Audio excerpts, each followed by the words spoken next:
So then, plenty to discuss this morning with our panel. We've got the Athletics' David Ornstein and Sky Sports News reporter Keith Downey. Guys, good morning to you both. Morning, guys. OK, let's start with Arsenal. Let's start with Arsenal. Sheffield United have told Arsenal that they want $32 million for the England goalkeeper Aaron Ramsdale. The question is, though, will they meet the valuation? Look, Keith, I'll start with you. If they pay what they need to pay, what do you think that would mean for the current number one, Bernd Leno? That's if he stays. Yeah, Pete, you have to look at that and think that Bernd Leno's days would be numbered if Arsenal bring in a goalkeeper for £32 million.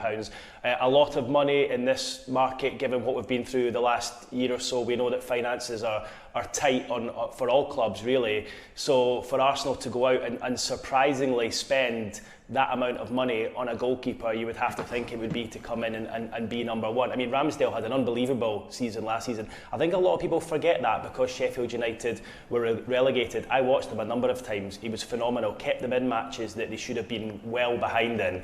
And it's strange the way things turn out, isn't it? Ramsdale came in to replace Dean Henderson, who was needed back at Manchester United. Henderson's been in and out of the team at Manchester United.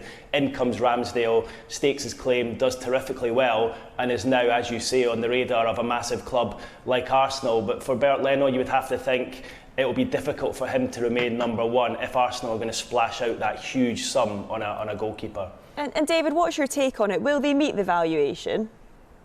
Well, the reports that have come in the last few days are quite interesting because actually my understanding behind the scenes is that it's actually gone a little bit quiet within negotiations. That could be for multiple factors. For instance, Arsenal had to cancel their pre-season tour to America. They've had other transfer priorities that they're working on at the same time, the contract renewal for Emile Smith-Rowe.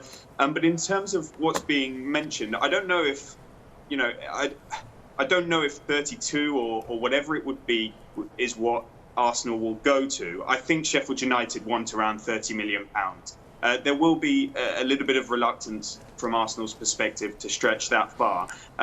However, he is clearly their number one target. He's 23 years old. As Keith mentions there, if you look at his actual performances and speak to people in the game who know about goalkeepers, know him, not just at club level, but around the England camp as well, they speak incredibly highly of Ramsdale as both a player and as a person as well. And so I think it would be a welcome addition to Arsenal from a footballing and a character point of view. He's homegrown as well, of course.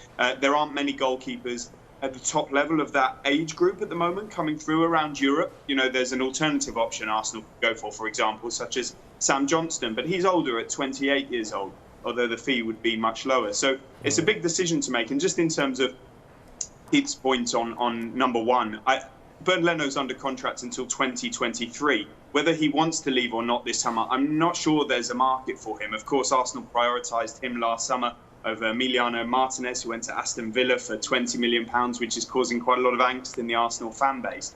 And I think this would be to compete with Leno before a potential departure in 1 or 2 years' time. And then Ramsdale, if he comes in, would be the successor in Mikel Arteta's mind. But David, I'll stay with you for this one because that's Ramsdale. Would be a great signing as a goalkeeper. But what's the latest on Ben White, who himself is a top player as well? Yeah, nothing to worry about from Arsenal's perspective. I think that deal is going to go through.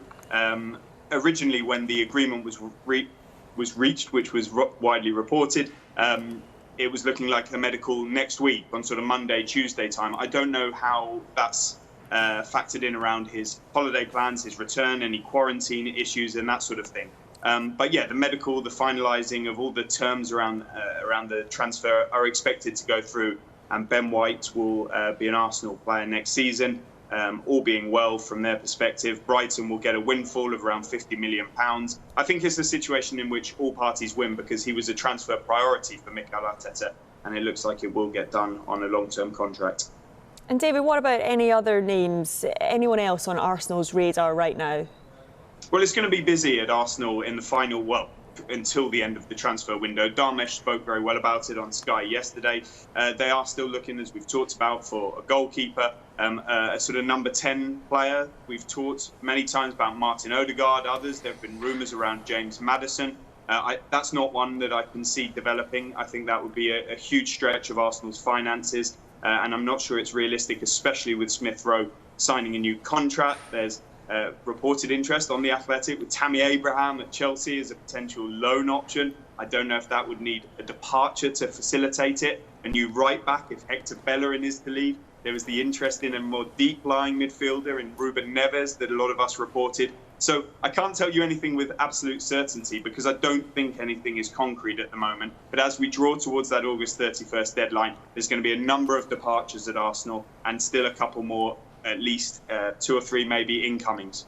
Keith, David just mentioned it there, the new contract for Emile Smith-Rowe, which Arsenal fans are delighted about, but Newcastle fans are looking at that as well, aren't they? Because they're desperate to sign Joe Willock from Arsenal after a great loan spell last season. Any chance that, now that Emile Smith-Rowe has signed that new deal, that Willock might be on his way back to St James's Park? What are you hearing? Yeah, Pete, I was going to say, just listening to David rhyme off all those names there, I think Joe Willock's probably the last thing on their mind, given the amount of players they're after and the amount of changes that Arsenal are hoping to make within their squad. But as far as Newcastle are concerned, they're desperate to get Joe Willock back. He was phenomenal towards the end of the season, scored in the last 7 matches of the season, 8 and 14. And remember, Pete, many of them came as a substitute off the bench for the last 10 minutes to try and salvage a point or grab a late winner. So Steve Bruce said at the weekend, his own words, that he's badgering away at Arsenal to try and get a deal done. It's my understanding that the Emile Smith-Rowe contract resolution at Arsenal gives this a better chance of being pushed through a little bit earlier. You'll remember that Willock arrived at Newcastle back in January on the very last day of the transfer window. Steve Bruce desperate to try and get him in before that. Newcastle, of course, have got a couple of games to play before they get to that stage, so you'll want him in around the squad and prepared before the season begins. But Smith-Rowe signing that long-term contract extension gives Arsenal, as I understand it, that security that they've got a player in that position, a young English player in that position, that may allow Willock to go out a little bit earlier. I believe Joe Willock to Newcastle will happen. It will not be on a permanent basis. I believe it will be a loan with a view to a permanent signing, because Newcastle's budget this summer would not afford them to buy Joe Willock on a permanent basis.